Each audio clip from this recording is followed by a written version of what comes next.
Le professeur Liam Smith, le directeur de la London School of Hygiene and Tropical Medicine, met en garde contre une menace croissante, la désinformation en santé publique. Alors les amis, la désinformation en santé publique, comme je vous le disais dans une précédente vidéo, ça fait partie des, selon plusieurs experts, des principales menaces pour la santé publique.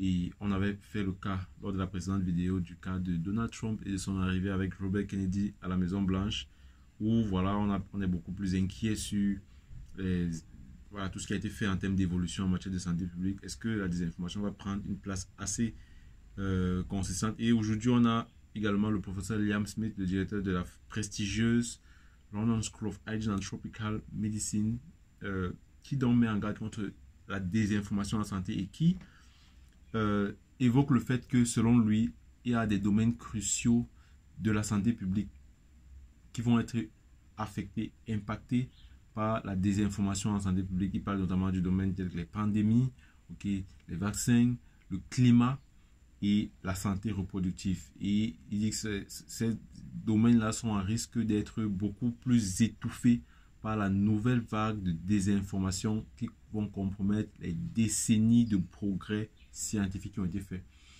Si vous avez noté cela, vous avez vu le détenteur de Facebook, Mark Zuckerberg, qui a annoncé qu'il n'y aura plus autant de contrôle sur les contenus qui sont créés par la plateforme, comme c'était le cas par le passé. Donc, il y aura une levée des mesures de contrôle du contenu qui est publié. Et donc, on est inquiet de savoir est-ce que ça va favoriser davantage la publication de la désinformation, des informations qui sont erronées. Et on a le droit de s'inquiéter par rapport à ça et de constater que la désinformation, pour cette année 2025, pour les années qui arrivent, risque d'être véritablement très très inquiétante. Alors, comment est-ce qu'on va faire pour lutter ça? Déjà, ce qu'il faut comprendre, c'est quoi la désinformation? La désinformation, c'est une information trompeuse qui est erronée et qui veut faire du mal de manière assez volontaire. Ce qu'il faut comprendre, c'est que il y a une différence entre la mésinformation, la désinformation, la propagande, et la mésinformation, c'est une information qui est erronée, mais l'auteur qui publie cette information n'est pas au courant que cette information est erronée.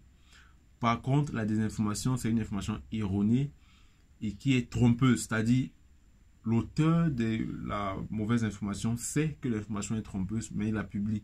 Peut-être pour se faire de l'argent, peut-être à des fins politiques. Et là, on va parler de propagande. Donc, la propagande, c'est beaucoup plus lié aux fins politiques qu'on veut faire passer une information pour créer de la confusion, ou alors solliciter un avantage ou un autre en fonction de l'information qu'on partage. Donc, d'après le rapport du Forum économique mondial, la désinformation représente le principal risque mondial pour les 2 prochaines années. Ce qui va surpasser bien évidemment les événements climatiques extrêmes, les conflits armés. Donc, on classe la désinformation comme étant le principal risque mondial. Alors, quelles sont les conséquences de la désinformation? La désinformation met en danger des vies. Lorsqu'on le dit, généralement, on ne constate pas à quel point est-ce que ça peut véritablement mettre en danger des vies. La désinformation va mettre en danger des vies en sapant la confiance que les gens ont aux institutions de santé, aux interventions de santé publique, aux acteurs de santé publique qui sauvent pourtant des vies, des millions de vies chaque année. Et la désinformation va donc alimenter les infodémies, c'est-à-dire, comme on a observé pendant la pandémie à coronavirus, c'est-à-dire des fausses informations qui vont permettre de créer du doute, de créer de la confusion, de créer même de la panique au sein de la population. Donc, il y a donc ces domaines vulnérables comme ceux qu'on a cités, la vaccination, la santé reproductive, les pandémies, le climat également, il y a beaucoup de désinformation là-dessus. Et d'après le docteur qu'on a cité tout à l'heure, le professeur Liam Smith, le directeur de la London School of Hygiene Medicine, pour combattre la désinformation, il propose des principes clés pour guider la lutte contre la désinformation. Et il parle notamment de la définition d'un seuil de réponse. C'est-à-dire, il faudrait qu'on mette en place l'intervention lorsque la désinformation se répand de manière assez large, c'est-à-dire lorsqu'il y a un seuil qui est atteint, ok, on met en place la démarche pour lutter contre la désinformation. La deuxième étape, c'est de choisir le bon public. Il faudrait,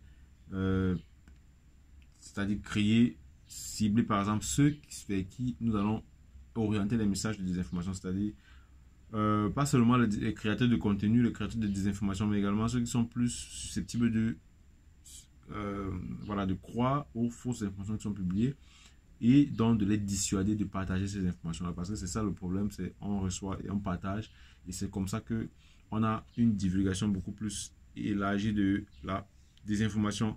Ensuite, il faudrait engager le public avec sympathie, avec empathie. Engager avec empathie, c'est reconnaître les préoccupations des individus, ok? Parce que généralement, lorsqu'on partage des informations erronées, c'est parce qu'on a une certaine vulnérabilité, ok? On veut généralement croire voilà, aux théories du complot, ok? De manière assez mentale, on se dit, voilà, la théorie du complot, c'est celle qui peut être le plus posée parce qu'on veut toujours se positionner comme victime, ok? Donc, il faut engager avec sympathie aux personnes et ne pas le faire de façon assez directe et éviter les confrontations.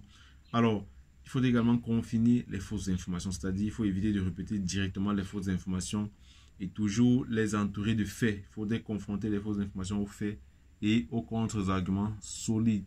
Ensuite, il faudrait démontrer le consensus scientifique. D'après, ça c'est la 5e proposition donc, de cette école-là. Et voilà, il faudrait montrer comment est-ce qu'il y a plusieurs experts qui sont d'accord par rapport à certains sujets complexes.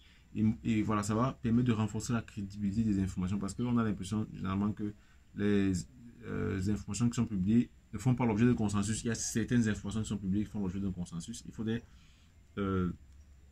beaucoup mettre la promotion là-dessus. Ensuite, il faudrait renforcer la confiance, c'est-à-dire expliquer les sources, les preuves, ok, en étant transparent. Lorsqu'il y a des incertitudes qui existent, il faudrait mentionner ces incertitudes-là afin que tout le monde puisse être au courant.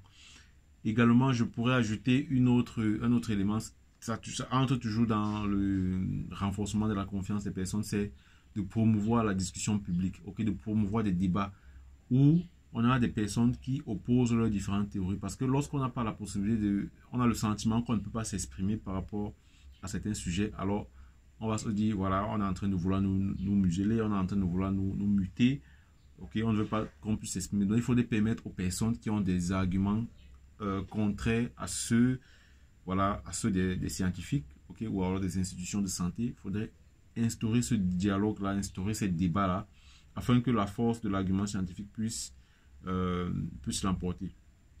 Donc il faudrait absolument mettre en place une mobilisation collective, ok, une mobilisation mondiale, toutes les ONG, toutes les institutions de santé, tous les ministères de la santé publique de chaque pays doivent avoir une plateforme, ok, un site internet qui marche et sur lequel on publie les informations, les activités qui sont menées, faire le marketing, ok, montrer les bonnes actions qui sont menées dans la santé pour vraiment favoriser la confiance voilà, des populations. Et je passe un salut au ministre de la Santé publique au Cameroun qui fait beaucoup dans ça. Il est assez présent, ok, même sur le plan médiatique.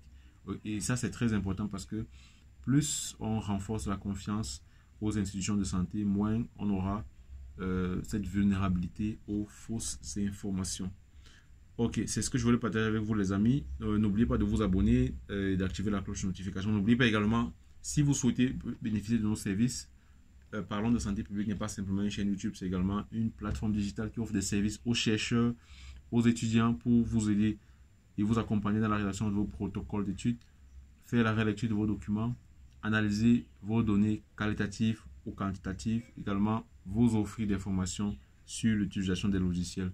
Si vous souhaitez bénéficier de ces services-là, nous allons mettre à votre disposition un expert, quel que soit l'endroit où vous vous trouvez, quel que soit le pays où vous vous trouvez, un expert qui va vous accompagner, que ce soit en distance, que ce soit en présentiel. Si vous souhaitez faire partie de notre communauté d'experts en santé publique, il vous suffit de nous écrire à travers notre adresse email qui se retrouve dans la description de cette vidéo.